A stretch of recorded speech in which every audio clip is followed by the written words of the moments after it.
E aí, pessoas na paz? Hoje nós vamos falar do quadrinho Vira-Lata Solitário, com arte e roteiro da Stephanie Magalhães. Pois é, esse é o quadrinho que eu comecei a acompanhar ele na internet e achei bastante curioso no que eu estava vendo. E quando eu fiquei sabendo que a autora estava fazendo um catarse para poder fazer uma versão impressa, eu peguei e aqui está o material. Bom, vamos lá. Primeiro falando aqui da impressão do quadrinho. Olha, o pessoal fez um ótimo trabalho, na minha opinião. O quadrinho está muito bem montado. Não vi nenhum momento onde eu vi páginas borradas ou coisas do tipo. Mesmo sendo preto e branco e tal. Essa arte interna ficou bem legal também. Ele tem um bom número de páginas. Muito bem feito. Para um material que foi independente, está muito bem feito. Agora vamos falar da história. Bom, a história ela tem como protagonista a Steph, que é uma senhora das sombras, que é uma protagonista bem OP, digamos assim. E tem como co-protagonista o Thales, que é o cara que meio que dá uma movimentada na história. Bom, a gente tem aqui algumas coisas no início, um tanto deslocadas aqui e ali, mas as primeiras partes é para a apresentação de alguns dos poderes que a Steph tem, que são basicamente super força. Ela não é humana. Vamos explicar melhor. É que ela tem um dos poderes dela interessantes, que ela pode invocar armas de um outro plano, se ela segurar alguma parte delas, né, através dessa mancha, essa marca que ela tem no braço. E coisas assim do tipo. Mas vamos lá. Esse universo em que se passa esse quadrinho é uma versão do Brasil dos anos 90, onde você tem criaturas sobrenaturais vivendo normalmente. Lobisomens, vampiros e sabe-se lá mais o que, porque realmente eu não sei definir o que a Steph é. E essas criaturas, em muitos casos, são criminosos, que basicamente acho que a polícia tem muito problema em lidar. Por conta disso, você tem caçadores de recompensa.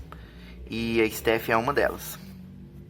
A história acontece porque, no caso aqui, o Thales tem um carro dele que é roubado e ela vai ajudar a recuperar. E esse carro, como foi roubado por um grupo de lobisomens que trabalham fazendo isso, roubando carros, logo se torna uma luta de vida ou morte entre a Steph e o Thales e esse grupo. Bom, uma parte interessante desse quadrinho é entender que basicamente o quadrinho todo se desenvolve ao redor dessa única luta. Então, até que a roteirista foi bastante competente na maneira como ela conseguiu apresentar os personagens em tão pouco tempo. O quadrinho ele realmente funciona como se fosse um episódio de apresentação de uma série de TV, digamos assim.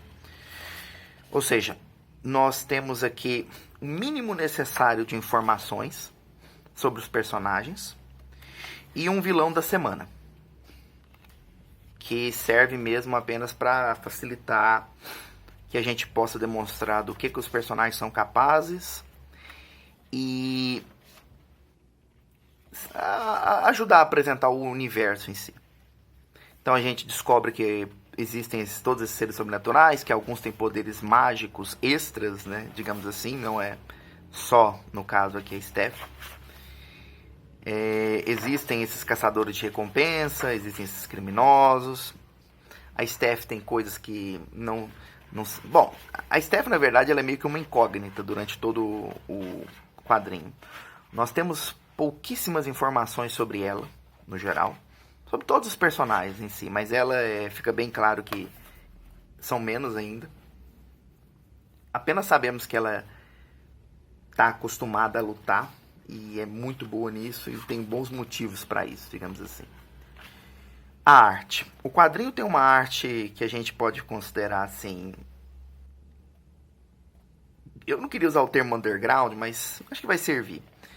É uma arte que ela não é mal feita, ela não é assim indefinida ou coisa assim do tipo. Os personagens têm um ótimo número de detalhes que ajuda a gente a definir eles bem. A artista não tem nenhum problema em desenhar os cenários de maneira suficiente para cada cena.